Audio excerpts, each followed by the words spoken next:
May the words of my mouth and the meditation of our hearts be always acceptable in your sight, our strength and our Redeemer. Amen.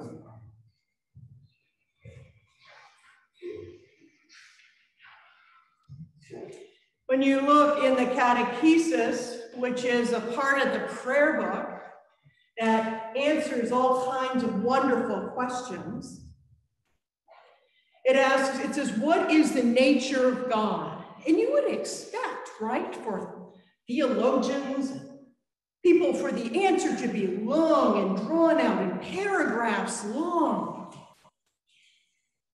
But when you look under the question that says, what is the nature of God? There are 3 words, and that's where we must begin today. The nature of God is love. That's the answer in our prayer book, which is not a new publication. If you have interest in that, talk to Tinka and Jerry. It is a wonderful and beloved history that we have of our prayer book. But that's not what I want to talk about this morning. God is love. This morning we find ourselves, we begin ordinary time, which is the green season, which is the season in between Pentecost and Advent. The season when we're called to live out our faith, kind of practice it, really learn to know Jesus' story, Jesus' miracles, Jesus' purpose. And where we land this morning is at the very beginning of Jesus' ministry. He has, in the previous chapter, right before this reading, he has just called the 12. And even as that is written, it says, the final one, Judas Iscariot, who will betray him. The story is beginning to be written. And the crowds are gathering. The miracles are beginning. The attention is starting. The energy is there. None of it fits anyone's boxes. Jesus is managing to push the sides of what everyone knows to be true about their own conventions, their own rules about their own families, their own rules about faith, their own rules about government. Every single thing Jesus is gently pushing out and over again. What is the nature of God? God is love. Jesus does it over and over and over again with acts of love and healing and compassion. The religious authorities of the day, Beelzebul, in case you're interested, is like a word for Satan. They are convinced he has been taken over by evil. And his family is just convinced he's nuts. Because none of this makes sense to them. None of this makes sense because it's beyond our imagination. And sometimes when you think that all that we do, religion, over all the centuries, whether you look at Christianity or Judaism or the Muslim faith or fill in the blank, the years and years and years of religious learning in the center of every single one I can think of right now is love. Sometimes there are different tenets. Sometimes there are different prophets. But God is love. And that's terrifying. Because that means that some of the rules didn't fit. There was this young woman who grew up in Maine, and she went to this private school, and it was both private and public. And so in this school, there were a lot of students that were from around the world. There were students of all different races and traditions. This was in the mid to late 70s. And her parents were really quite proud of the fact that this was the case. They were glad that their children were being brought up in this what back then was thought of to be very diverse culture. She was brought up to believe that we were all one. And so when she went off to college and her first boyfriend was a black man, and she brought him home, Charlene, God forgive me, girl, but you know this isn't going to be pretty. Amen, baby. You got that right. Sitting on the back porch. Oh my God, he's black as the ace of spades. God is love until it hits close to home, right? God is love until it doesn't make you uncomfortable. Jesus is preaching and teaching the love of Jesus. He is starting, he knows he needs the disciples to move forward.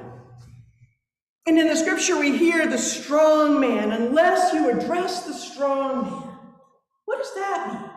In our culture today, one of them can be addiction. One of them can be addiction, and remember that addiction is a family disease. The chances are very good that someone in this congregation either knows or loves someone that has been affected by addiction. And this same young woman just keeps testing these poor parents.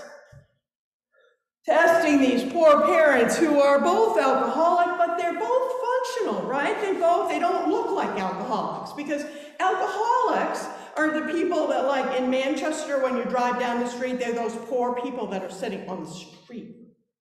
Those are alcoholics.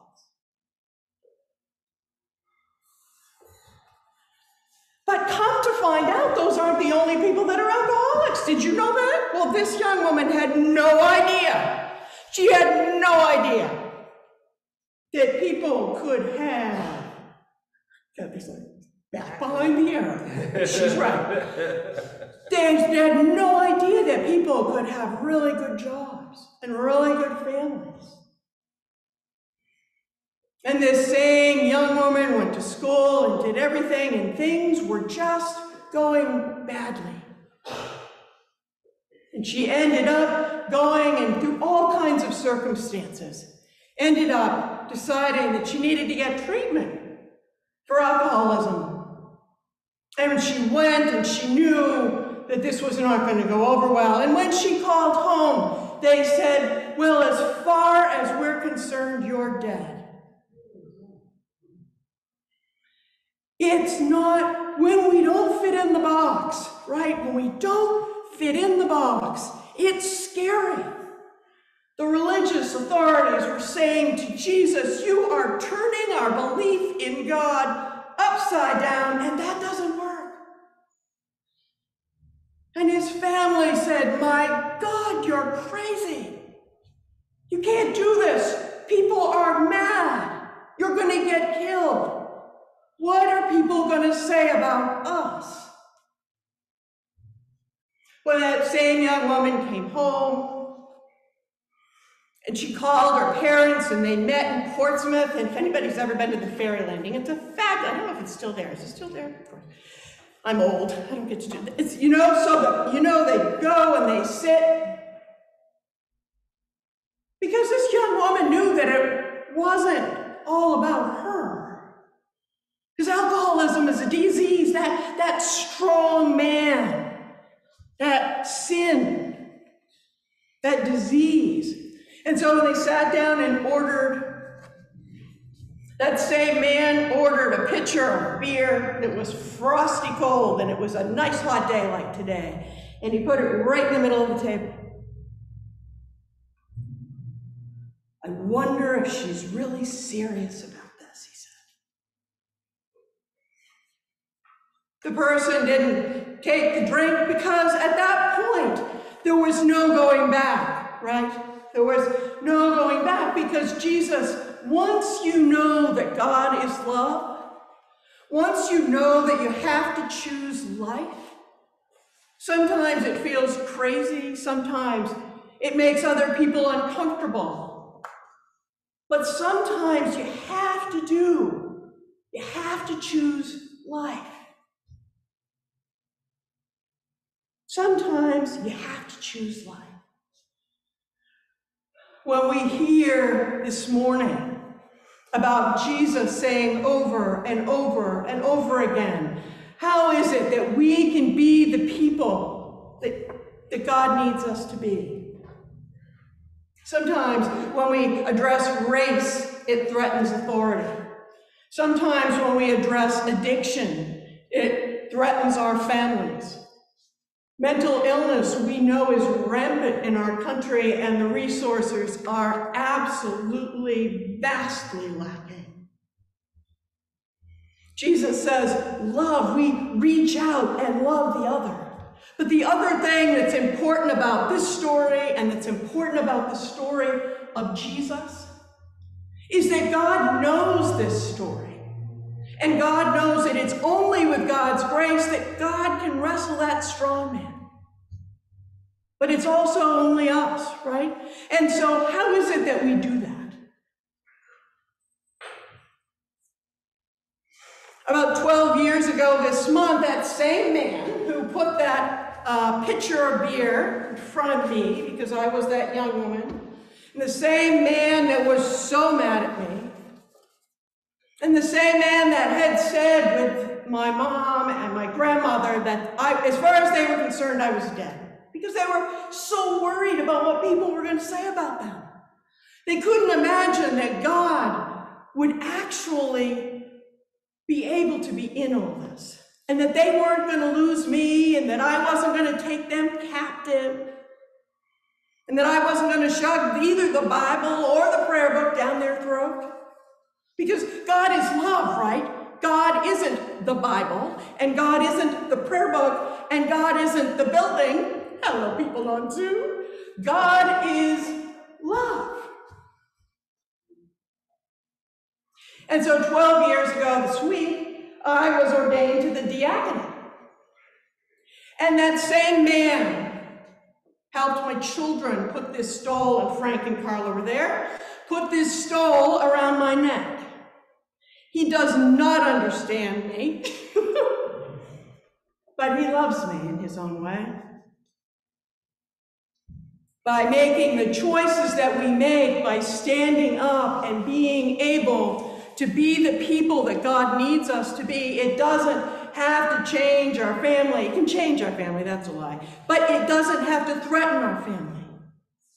Because God is love, right? I don't need to judge my parents for what they did. They knew what they knew. I'd been sober for 3 years, and my mother had she did a needlepoint, my 3rd anniversary. If you don't know this, in 12-step programs, the Serenity Prayer is said very regularly. Many people think it's our prayer. Actually, Reinhold Niebuhr wrote it for the whole church. But we love it. And if you've never heard it, the words are, God, grant me the serenity to accept the things I cannot change. And for me, I always have to add people, places, and things. The courage to change the things I can, because that's the hard part, right? That's the part of bringing home the boyfriend and getting the reaction. Saying I have to choose life, and hearing, okay, you're crazy. And finding out, just as Jesus did, that at many times during my life since those times, you have been my mothers and my brothers and my sisters. And that through all that,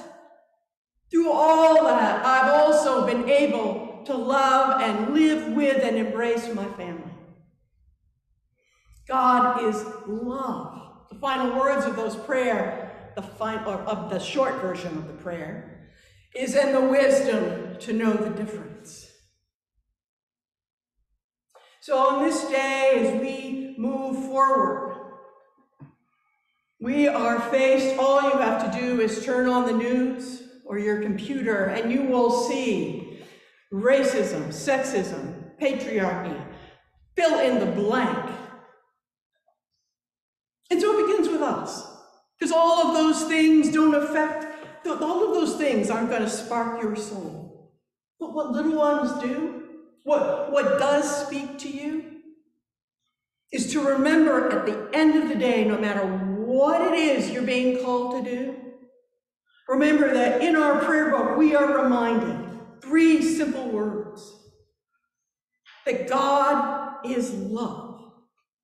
And that just as Jesus did today, and as different ones of us do in different ways, sometimes that love pushes outside the boxes.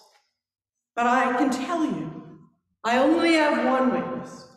But my witness is that if you are able to take one breath, followed by the next breath, with your intention and your faith and your trying to be in connection with God, when you do those hard things, God always shows up. Did I say that to you, Bill, this morning? I said, Bill, just do your best. God will show up. That's what we do.